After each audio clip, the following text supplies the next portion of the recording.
Igan, si Arnold Clavio, may hinarap na pagsubok matapos siyang ma-hemorrhagic stroke. Kamustahin natin siya. Good morning mga Igan! Good morning UH Barkada! Good morning UH Barkada!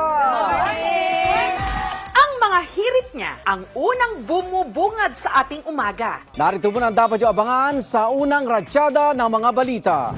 Sa paghahatid ng balita, siya rin ang ating saksi hanggang gabi. Sama-sama tayo magiging saksi! Walang iba kundi ang batikang host, Walang takot na ipaglalaban ng buhay at kaligtasan. Hindi ka biktima. Maging alisto! broadcaster, Namuo naman isang low pressure area sa silangan ng Mindanao. ang Igan ng bayan, Mga Igan! Mga Igan! Magandang umaga mga Igan! si Arnold Clavio. Magandang gabi, ako naman Arnold Clavio. Sa likod ng kamera, sa kanyang mga social media post, kita ang kanyang kakulitan Ano nangyari sa'yo, Ate Su? at ibinabahagi rin ang pagkakaroon niya ng active lifestyle. Kaya marami ang nagulat nung ang isinare kamakailan ni Igan online. Seryosong bagay, ibinahagi niya na siya'y na-stroke. Habang nasa biyahe, nakaramdam ako ng matinding pamamanhid sa kanang braso at binti. Sabi ko, itigil ako sa unang ospital na makikita ko. After ilang test, lumitaw na ang blood pressure ko ay nasa 220/120 at ang blood sugar ko ay umabot ng 270. Inirekomenda na isailalim ako sa CT scan. Doon nakita na ako ay nagkaroon ng hemorrhagic stroke. Sa isang bansang mataas ang kaso ng mga nai-stroke, pakinggan ang nangyari kay Igan Arnold Clavio.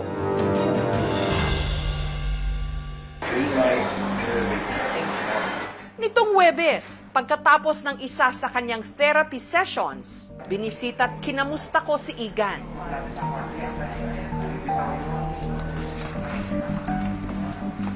Hirap pa rin siyang gumalaw.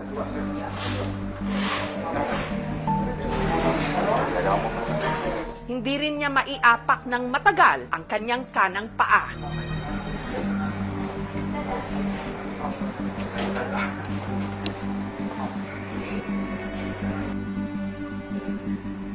Kaya may gamit siyang wheelchair at tungkod sa aming interview.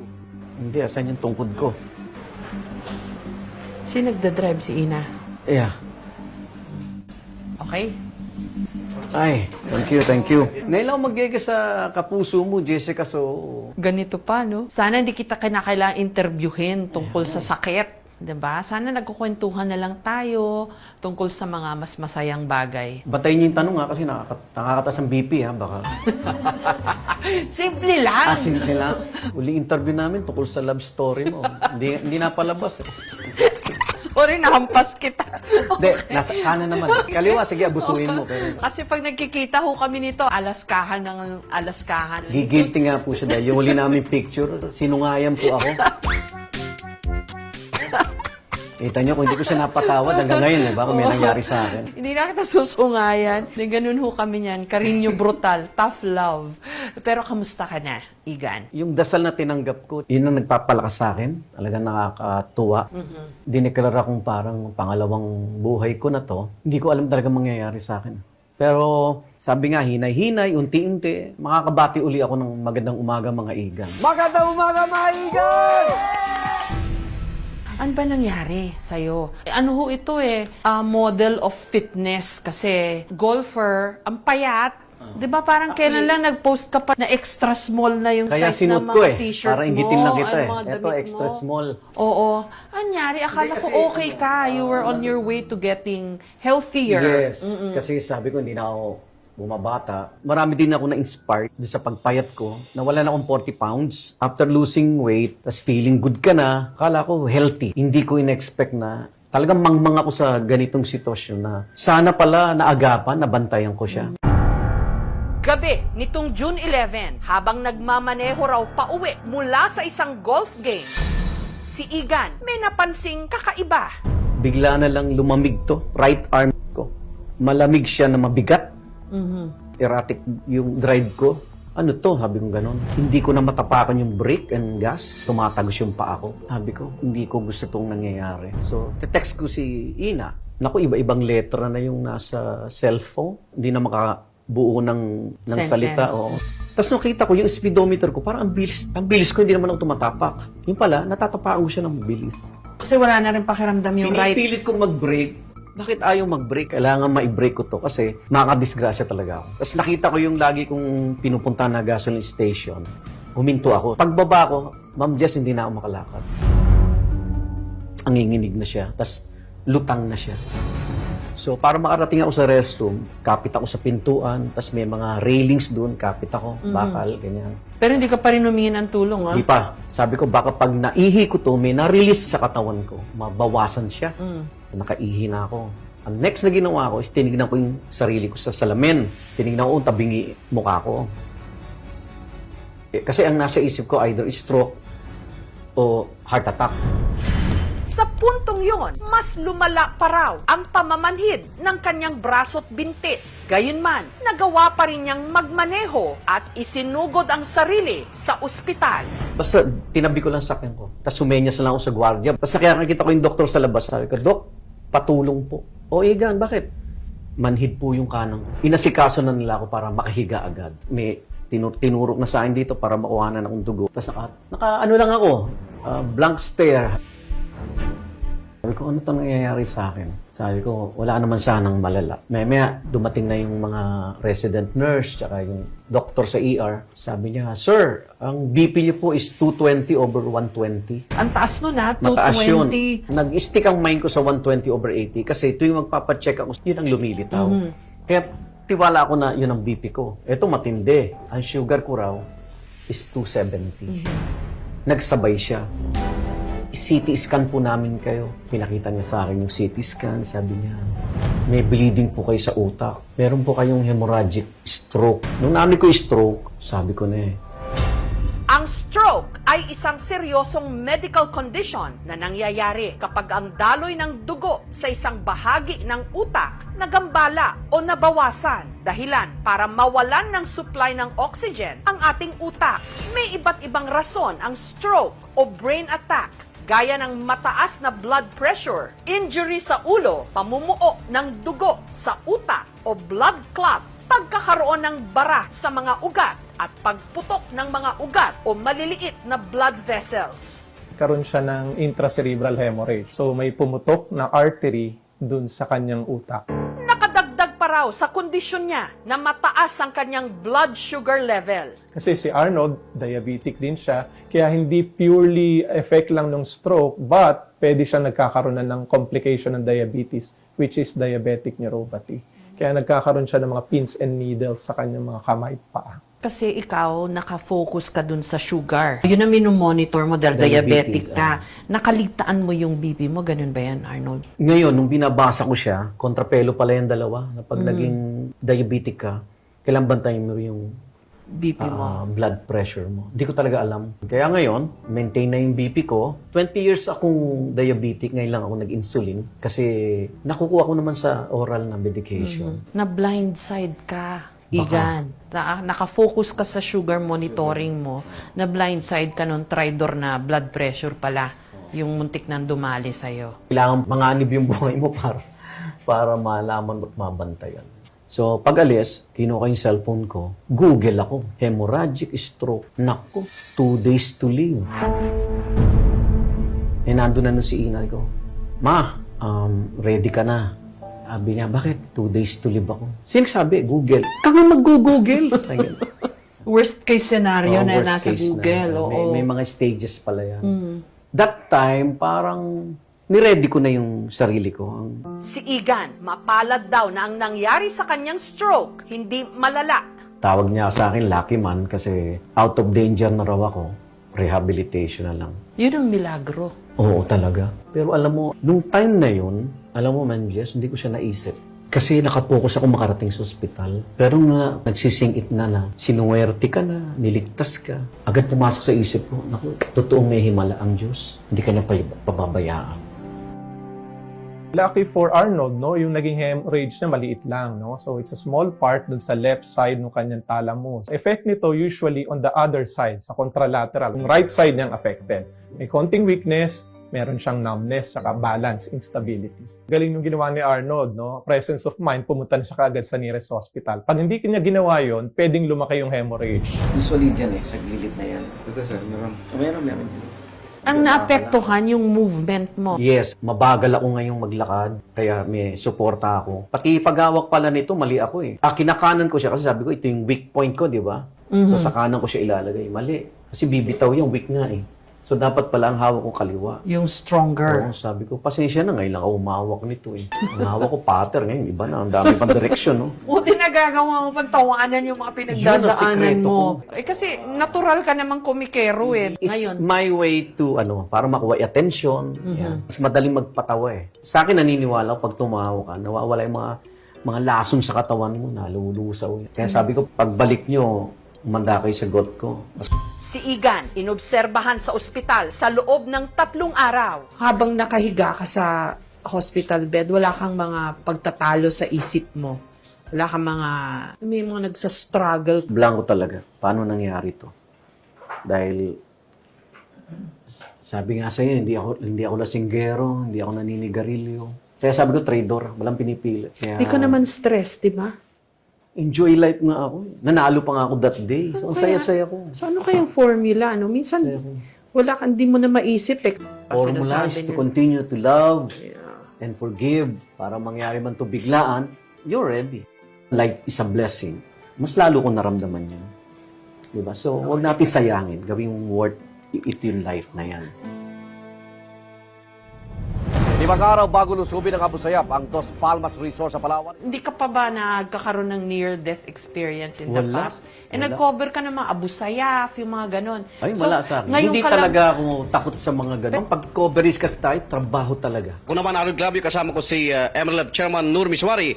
Kailangan maitawid mo yung istorya. Ito lang yung talagang parang, Close call. oo. At makikita sa aking likuran ang isa sa 2 Chinese vessels. Narito ipapakita namin yung standing. Kasi di ba yung buhay natin, Arnold, parang ang bilis lang ng mga pangyayari. Yan, maganda yan. Ang fleeting nung mga ginagawa natin. At saka, Yan, maganda yan. yung kamatayan, sakit, nakikita natin yan sa work natin eh, mayat maya. Lalo na pag may mga pinapakover ng mga sakuna. Gahim la lamang pagitan ng buhay at kamatayan. Sa oras ng panganib, kaligtasan ng katumbas ang bawat segundo. Dumating sa punto kasi na kontento na ako. Pero kahit pala gaano kaayos ang buhay mo, sa isang iglap, mababago talaga. That is uncertain. Kailangan handa ka. Pero paano ba natin masasabi kung ang ating nararamdaman posibleng simptomas o senyales na pala ng stroke? Meron kaming mnemonic or acronym VFAST. Pag meron yung VFAST na yon, signs ng stroke, kailangan pumunta na kagad sa nearest hospital na kayang gamutin yung mga stroke patients. Letter B, yan yung tinatawag natin na bigla na lang na sumakit ang ulo or mahilo. Tapos yung eye signs, no? Biglang lumabo, nabulag, or nagdoble paningin. F stands for face, facial asymmetry, mangiwi. Ano nangyari sa'yo? Yung A, arm drift, bumabagsak yung kamay. Yung S, speech, sudden speech na difficulty, no, nagkaroon ng pagkabulol, or worse, hindi makapagsalita. And letter T, very crucial is time. Sa stroke, very important yung time. Stroke can recur, and nobody knows kung sino yung tatamaan ng another stroke. The more risk factors, the higher the risk for another stroke. Kaya kailangan bawasan ng stress. It can be stress mentally or stress physically. Sumasa ilalim ngayon si Igan sa rehabilitation at therapy.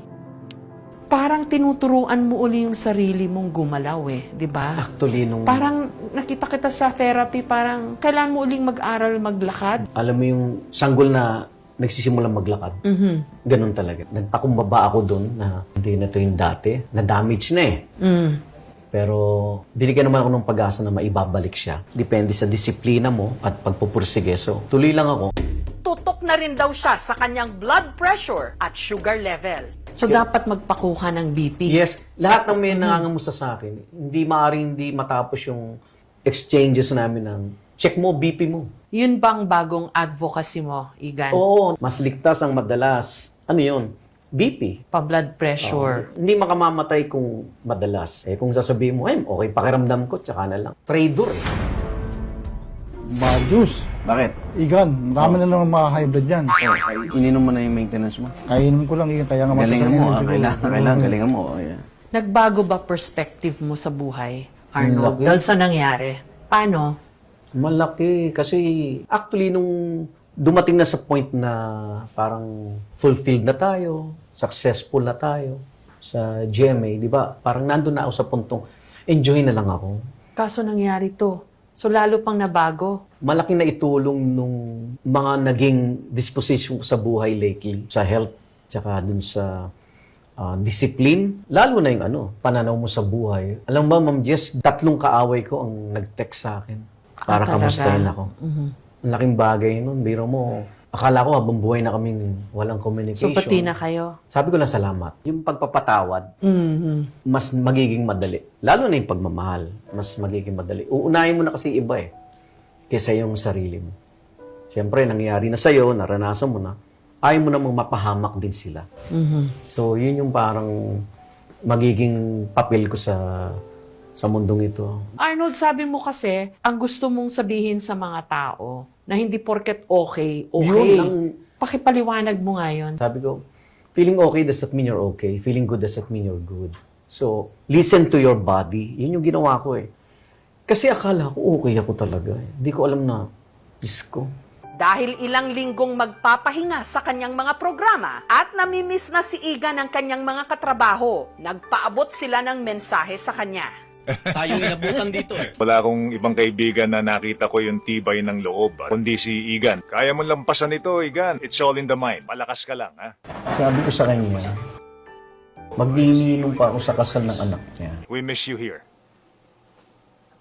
Yun lang. Kita mo, Next. plastic, di ba? Nagbago mukha after nung mensahe. Di ba? Hi, Igan! Hi, Susan. At sana makabalik ka na. I hope to see you soon. Makasama ka namin sa unang hirit. Sino ang baliw? Marami akong kilala. Hi, partner! Naku, miss na kita sa ating programa sa one-on-one, walang personalan. Sabi ko nga sa iyo lagi. Alam mo to, siya nakakuha nung neuro ko, Dr. Direct. Akala ko personal friend nila. Siya pala tumawag dito para maghanap ng neuro. Love you, partner. Ingat ka lagi. Ninong Iga! Hanakin ko pa sa kasal. This is Morning Sunshine. Kamusta ka na po? I hope you're doing well. Namimiss na talaga namin yung mga libre mong kape. Wala na. Bawal na kape. Hindi kompleto ang unang hirit kapag wala ka. So, magpagaling ka na dyan, palakas ka lalo. And we are praying for you, Ninong. Saan pa ba, diba, Daddy Igan? Sa kabahan na ugbo, agad kami sumugod. Sugod! I hope to see you soon. Get well soon and God bless you. Hey, Uy, thank you. At, buti pumayag yung mga yan nang walang bayad. paggising mo sa umaga, anong tingin mo sa buhay mo ngayon? Ay, sarap. Masarap talaga. Binigyan nila akong panibagong buhay. Ano ba naman yung panibagong araw? Thy will be done.